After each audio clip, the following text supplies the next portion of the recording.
Hello everyone, today I'm tackling lock mitered column wraps, mitered water table flashings, and freeze boards in style. That's right, this is the finishing stage, slow but necessary. So this vaulted ceiling is going to have cladding that looks something like this. This is tongue and groove. So I've done all this backing here because I want to be secure. And right now I'm about to start nailing this down.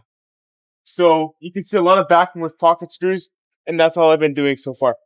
I've also built a scaffold this way I can actually reach the beams and all of the underside of the roof and be able to install the material.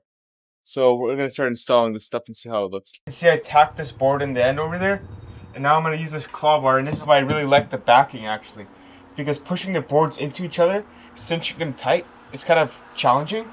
And with the backing, I can simply just take my hammer and the cat's paw, which is nice and sharp. Keep it nailed.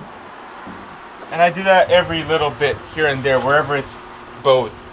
And then I'll give it a push.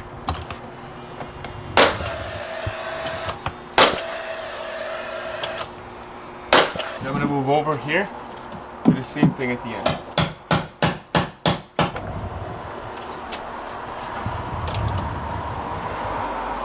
I started off square to the beam. I'm just gonna follow this straight line here. It's at 45 degrees, and we'll see what happens.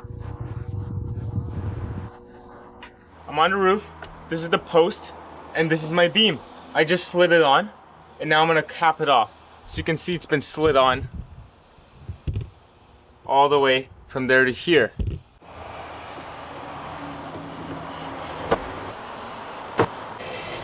Here's the setup up here. I've got two corner clamps with some tape on the bottom to pull the bottom miter tight. And these miters being pulled tight by these clamps. Lightly adjusted, not too much, just there. And I'm gonna let this thing dry out. And then we're gonna shove it up in the ceiling.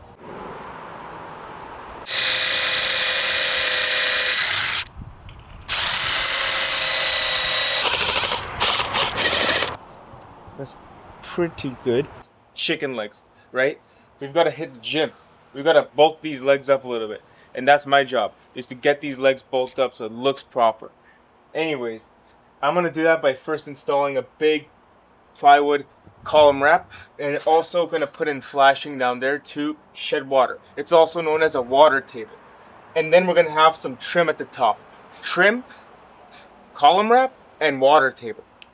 I'm going to make a mitered water table for the bottom of that column, using some drip flashing.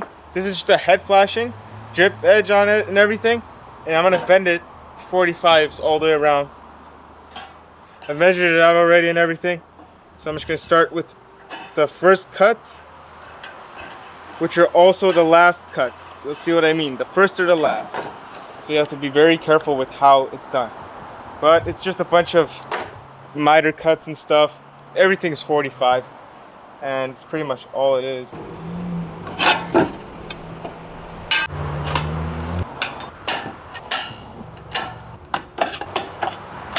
Alright, this is the first miter. From here to here, there needs to be a miter. And I'm going to start bending this one.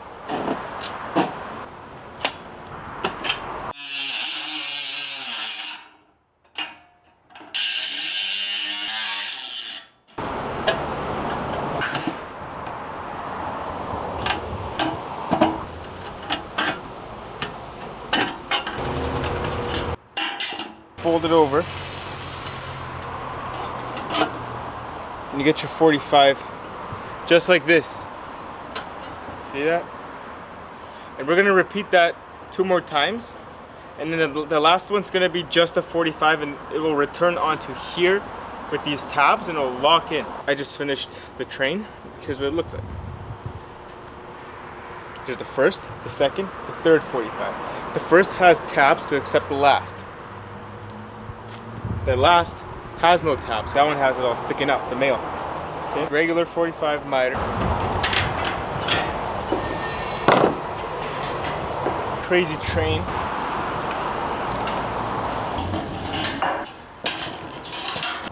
When you fold it, it goes inside and it interfaces with the wall. See that? It's actually stopping me right now. That's why we're gonna cut it back. And it's like much easier.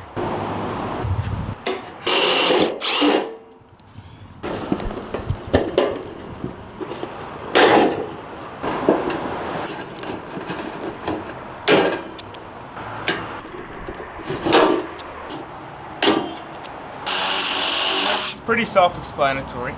Wrap it around, pop the rivet right in there. Boom. Alright guys, we got the skirt on the thing. I'm just finishing up the flashing with some flashing tape. I'm out there washing my deck, water's flying in everywhere. However, we've got this water table to kick off the water. It's column wrap time. Using the track saw, I'm gonna slice these tapers off. Look at that. I've got my router table with a lock miter bit. And what this does is it allows you to make things like this without any nails. No fasteners required. It gives you a joint which is a tongue and groove at a 45-degree angle. It's completely like one piece of wood. If you were to hold it like that, it looks really good. Achieving good results on straight stock is pretty easy. However, when it comes down to tapered things like this, it's a whole lot harder to guide this through the table. This thing removes so much wood, and we've got to help it. A great way to get a way tighter lock miter joint is to reduce the amount of material before running it through the machine. You may believe that removing exactly 45 degrees will work perfectly. However, if you do that, you will remove the tongue of this joint. So if you use a 30-degree angle, that tongue will remain right on the edge.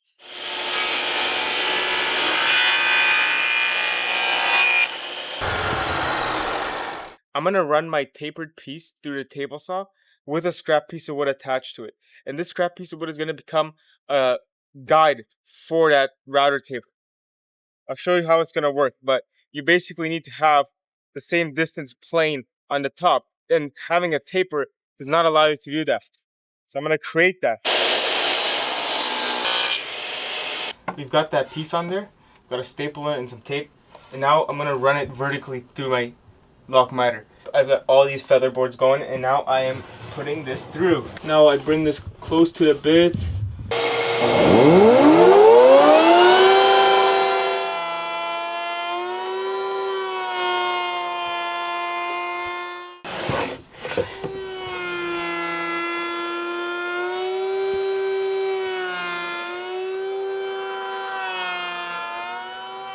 I'm putting these little blocks in here.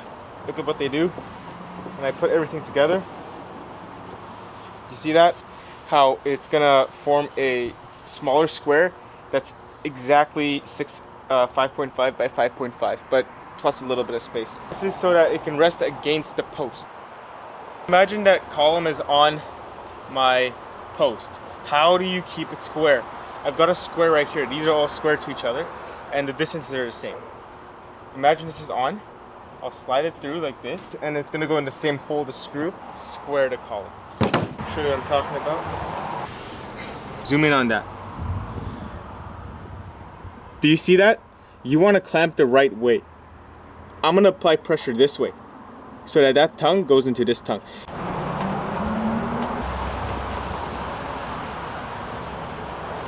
Starting from the top, just finished those columns, as you know, the ones at the bottom. These are the longer columns. Let's get them done.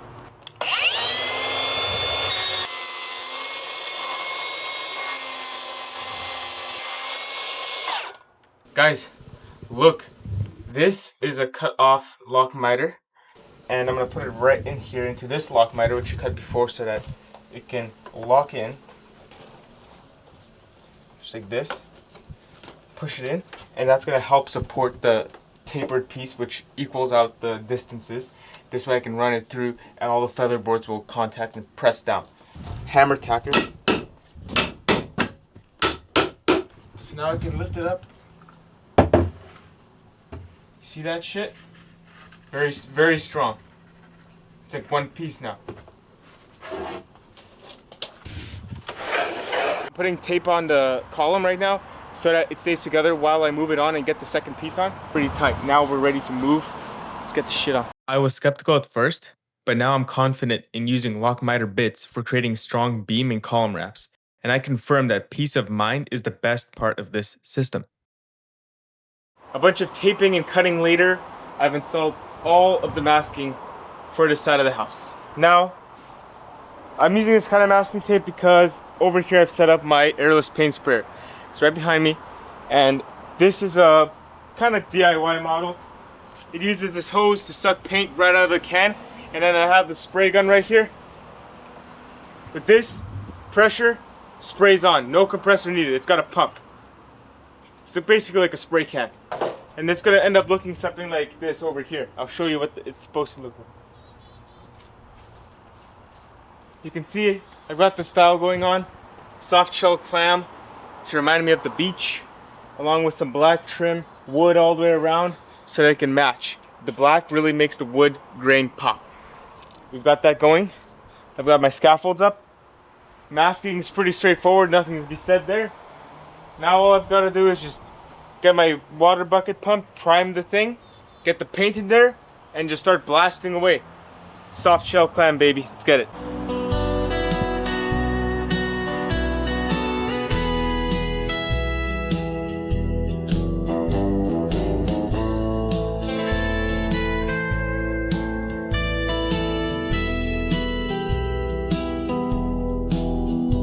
Check out this elegant piece of trim. I'm gonna go install this underneath the roof. Watch.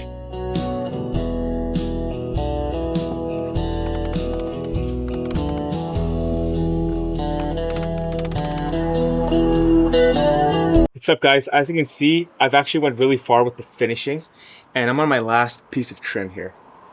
You can see all the way around, I've been going at it. It's been quite the journey. Things like this, joints, which are open, to have gaps, they need to be trimmed off. I've got these curves going because curves are beautiful and they help break apart the two halves of this building. The roof gets this curve, down there the patio gets this curve. Now we're just gonna put a piece of trim here.